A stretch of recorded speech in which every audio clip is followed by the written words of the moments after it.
Hey everyone, happy 2025. But before we fully embrace this new year, let's do a little bit of reflecting. Looking back here at 2024, there's a question I always love to ask the ministers and staff here at Mile High. What is it that we did best this year and why? And usually it brings forth an event or a particular service that we did that was really excellent. This past year, I think of an 8 a.m. service that we did without any power, only emergency power. And so we had the music and the talk and everything, and everyone just all pulled up in a big circle close to us. I think of our incredible youth church who put on a Fall Fest event where in the last minute they decided to move it inside from outside. I think of bringing on Reverend Jackie and Reverend Zamira as associate ministers here at Mile High. So grateful for their leadership. I think of our incredible videographer and announcement guy who put a new stamp on our videos here at Mile High Church this year. So there's so much to be thankful for. And I think it's wonderful to look at these things and say, what made them special? They created a sense of community. They involved overcoming some sort of adversity with quick thinking and planning. They created that energy of what we call a Mile High magic that was inspirational and led to a greater sense of connection with the divine within and all around us. And so I asked that question about Mile High Church, but I invite you to ask yourself that question today about your own 2024. What was the highlight experience, or what was the event that happened that most resonated with your heart and was most memorable about your year?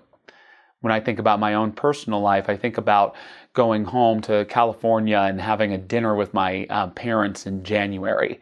Initially, I wasn't supposed to go. I knew I wanted to go see my folks, wanted to get back to Southern California, and kind of on that last minute, I picked up that plane ticket, went, had dinner with my parents, and hung out with them for about another hour and a half to 2 hours at their house, which is not something I normally do, but I'm so glad I did, because I got that special connection time with both of them.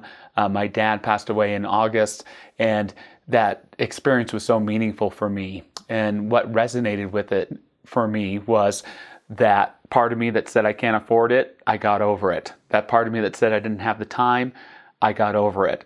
That part of me that said, don't prioritize the things that are most important because you've got to work and do this, I was able to put that aside.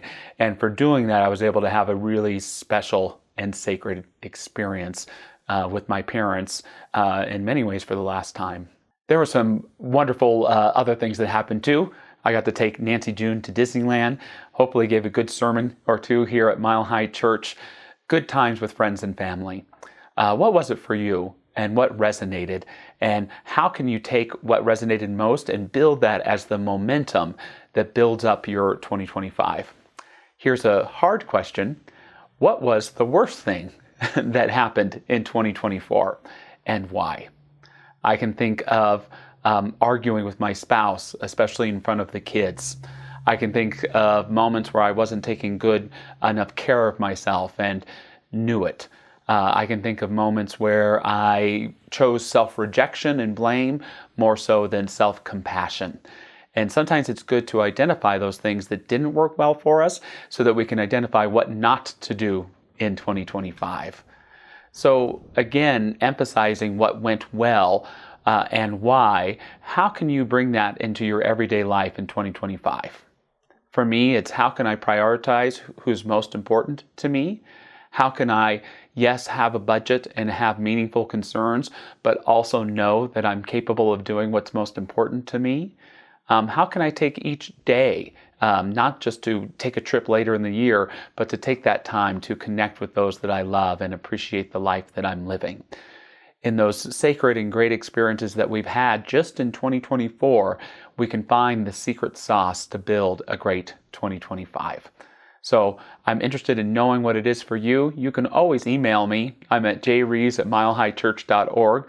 But I do want to share that one of the best ways to build that momentum, and you'll often hear this from me, is from a daily spiritual practice. And so what I really wish for you more than anything else in 2025 is a solid amount of time every morning to meditate, to pray in your own creative way, to just be present and appreciate the moment that you're in.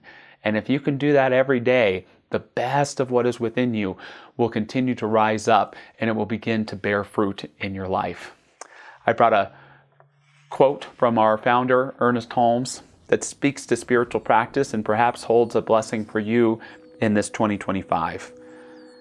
If you will take time daily to sense the presence of life within you, to believe in it, to accept it, it will not be long before the life which you have known will gradually disappear and something new will be born, a bigger, better, and more perfect you.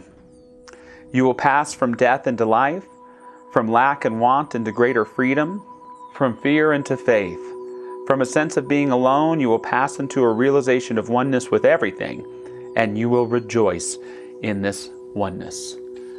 So rejoicing in the oneness right now, I just simply speak this prayer for the ideal unfolding of 2025, knowing that we bring into it the conscious momentum of the best that we've co-created in our life this past year, that this momentum is filled with the richness of a love intelligence, that it's filled with the richness of a creative joy, that it's filled with a sense of play and anticipation, that it's filled with a depth and a resonance that perhaps is familiar but is being known in a brand new way, allowing this momentum to carry us forward.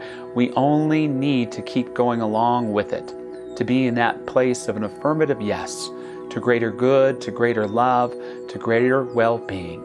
And when we screw up, because somewhere along we each will, the question isn't about staying stuck in the screw up, but it's about how quick we can get back to that momentum that carries us forward in wonderful and awesome ways. And so it is. Amen.